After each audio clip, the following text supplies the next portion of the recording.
Hello, and welcome to another episode of the Adrienne Ross Show, the basketball edition. Listen, if you've not subscribed to the channel, I appreciate it if you smash that button, especially if you've been hanging out with us, but you haven't made the commitment. Come on, today is commitment day. Hit the button. Also, make sure you like and share with other people. Why should you be the only one who gets to know about the Adrienne Ross Show? Anyway, okay. I want to do something today I don't think I've ever done on the channel. I know I don't usually do it, and I may have never done it. I'm going to piggyback off of a video from another YouTube channel host. I am going to talk about something that I saw on the Ben Daniel podcast yesterday. I don't know if he posted it yesterday or the day before, but I saw it yesterday. I found it rather interesting. And also make sure you go over to Ben Daniel podcast and check out this episode I'm talking about. I'm not going to show footage from it, but you guys go over there, check out his channel. He had a video by this title: Chennedy Carter on the Indiana Fever would be absolutely unfair. She's crazy, but she's a baller. And his video was committed to talking about the idea of having a Chennedy Carter playing with the Indiana Fever. Now, if you are, unless you just started hearing anything about the WNBA, you know who Chennedy Carter is. Chennedy Carter has been on several teams over several years because whether she's threatening teammates or just is not compatible, they're just issues that follow Chennedy Carter here in the States, and something went down overseas somewhere. We get the impression because she's no longer there either. So she's been on various teams, and she obviously has some kind of a temper issue. She is the one who body checked Caitlin Clark. Chennedy Carter now with 12 points off the bench. And that was a whole big thing. And then she took down Marina Mabrey the first time she encountered her after Mabrey asked to be traded from the Chicago Sky, where Chennedy Carter played. Is Chennedy Carter? That looks like it hurt. That was ugly. And so Chennedy Carter's on I'm just trying to clue you in case you don't know. Chennedy Carter is also the player who, after the Caitlin Clark situation, was all on social media talking about it, saying that, other than threes, what does Caitlin bring to the table? And also she said, basically bring the heat, because I prefer the hate than I prefer the love. And so I've done videos on that. I've talked about that. If things don't change, if somebody doesn't get a hold of her, somebody doesn't help her, instead of enabling her, it would continue. And that was before it did continue. And we saw it with Marina Mabrey. So to be fair, I have to say that Chennedy Carter also grabbed Caitlin one time when Caitlin was about to fall, and she held her up. I've said this before, I'm gonna say this again. I want to like Chennedy Carter, right? There's something about her I just want to like. I get the sense that she's been through some stuff in life. I mean, who hasn't? But I get the sense that maybe it's been rough. I'm totally guessing. But just from what I know about people, most people don't go around saying, I prefer the hate than the love. That just is indicative of some other stuff going on. I originally thought that Teresa Weatherspoon would be good for Chennedy Carter. Didn't turn out to be that way, or so it seems. She also seemed to have trouble with the team she's currently on, which is the Indiana Fever. Some noise, some banging of some people thought were chairs in the locker room during a press conference. And then Chennedy Carter sort of disappears. She's sick. She's in the hospital. It's just a mess, right? But one thing is true about Chennedy Carter, and Ben Daniel points this out. He calls her crazy. I'm not calling her crazy, but he said she's crazy, but she's a baller. And that's the truth. If she hadn't did what she did to Caitlin Clark, many of us would not have known about Chennedy Carter, would not have known that she can play. She can play this game.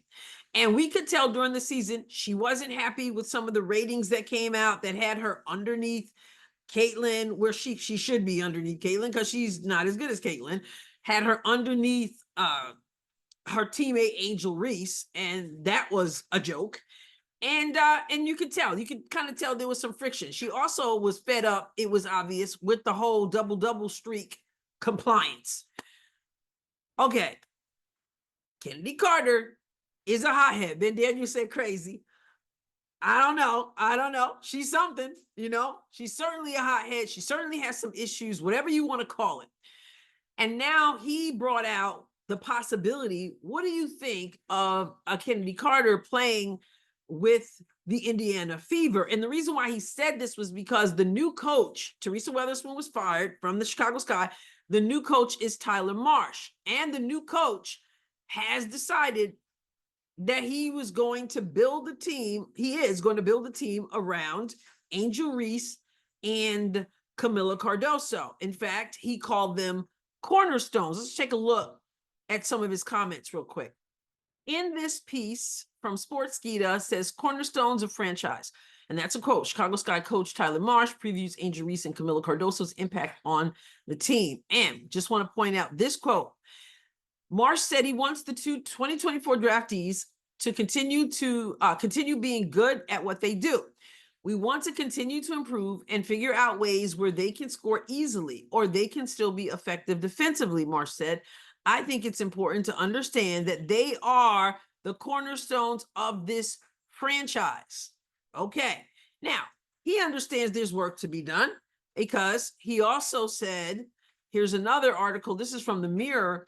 And the Mirror says new Chicago Sky head coach Tyler Marsh has set starlet Angel Reese a new objective for next year as he challenged her to put the work in behind the scenes to improve her efficiency on the floor. So he obviously needs her to work on some stuff if she's going to be one of two cornerstones for the team. Also says that setting out his stall, the newly appointed helmsman called on Reese and teammate Camila Cardoso to spend time in the film room next season to help improve their performances.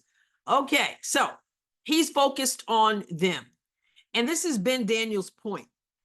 If you are focusing on your bigs, Angel Reese and Camila Cardoso, then a Chennedy Carter is not going to have the play, is not going to have the focus that she is capable of having, because the new coach just said, hey, we're playing through the bigs, Angel and Camila.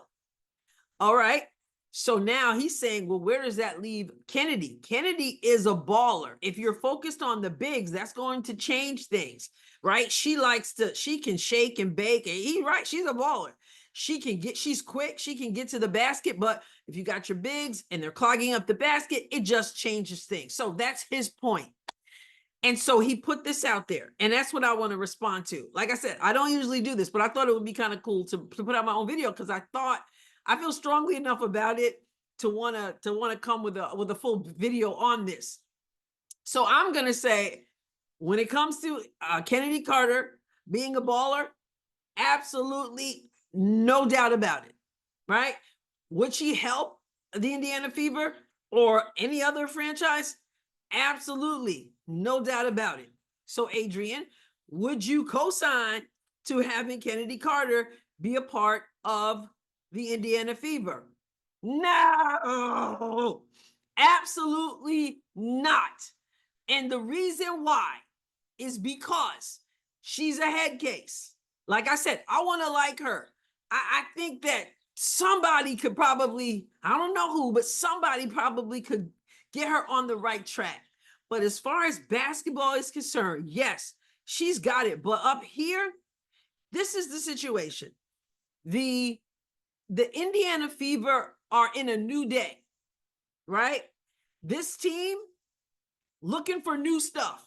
Got a new president, got a new GM, got a new coach. Still trying to work out things with all the personnel, right?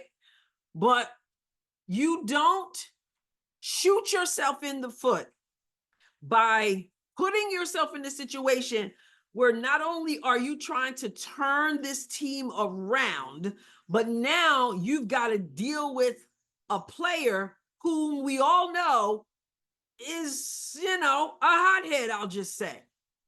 You want to set Stephanie White up for success.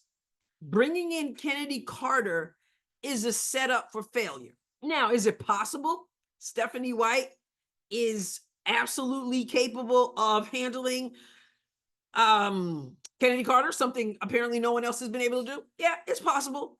But again, you want to set her up for success, not failure. What the Indiana Fever wants to do, if I'm the leadership, which I'm not, but if I'm the leadership of the Indiana Fever, I want the least bit of distractions as possible, because understand, this team is already going to have distractions. Why? Because more eyeballs are on them. There's more viewership. There are more people in the stands. You've already got players who use the last game of a playoff series to pin the weight of the world on you and on your fans and all this other stuff. So you're already going to have the noise. You've got Caitlin Clark. She's an eyeball magnet, okay? So you already are going to have the superfluous things that come into your space, the noise. You're going to have to be able to maintain your focus and coach your team and turn things around with that. You don't want to add any of the outside stuff that unfortunately comes with Chennedy Carter. No, not now. Not when you are on the road to doing things completely different. You don't want anything extra. You've already got enough, and you'll handle that well. But to bring in someone like Chennedy Carter, it just adds a whole level of distraction, of noise that you don't want your coach and your team to have to deal with. You want them to be able to come in, get acclimated to the new coach, unlearn some things from last year, and develop as a team. Will there be conflicts?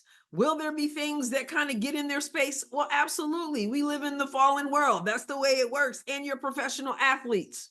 But I'm not going to invite something extra. And Chennedy Carter is the something extra that we don't need. When I say we, I mean the Indiana Fever. Absolutely. They don't need it. They probably don't want it. So though you could say, I'm looking at championships, and he pointed that out. You're looking at yeah, but at what cost? Could Chennedy Carter help the Indiana Fever win a championship? Well, sure, if she doesn't self-destruct first, right? Yeah, but is she the only piece you could bring in to help bring a championship to Indiana? Absolutely not. So I would not bring her in. I would look elsewhere. I just would not put that kind of, whatever you want to call it, pressure, distractions, head case, none of it. Not when you're starting fresh in a time when you've got the moment to do what you made all these changes to do. Now I got to psychoanalyze you. Now I've got to give you counseling. Now I've got to keep you from knocking people down. Now I got to keep you from knocking people in the nose. I can't. Now I got to say just the right thing so you don't blow up. Now I got to, she's a great basketball player, but you can find yourself some great basketball players. Chennedy Carter got some skills, but what the cost would be for those skills, I, as a coach, as a GM, as a president, wouldn't be willing to pay that price. Not now, not this time. This is the time to move forward, to win games, to have a locker room where there is respect and peace. Now, do I believe that Caitlin Clark could adjust to Chennedy Carter in spite of what she did? I do. That's always happened in sports. And it happens in politics even, right? Today we had the former, the president-elect in the same room meeting with the current president, right? So those things can happen, right? As professionals, people are able to do those things. However, in this situation, no, Caitlin doesn't need that, and the team doesn't need that. So Ben, I'm going to say this. He made it clear that he wasn't making the case for it. He's not like he's saying, yeah, go get her, we got to do that. So I want to make that clear. I don't want to misrepresent what he said. He made the case, so to speak, without trying to advocate for that. but he made an interesting point, and all he did was say, hey guys, what do you think about it? And so I just thought it was so interesting that I wanted to comment. And so go over there, check him out.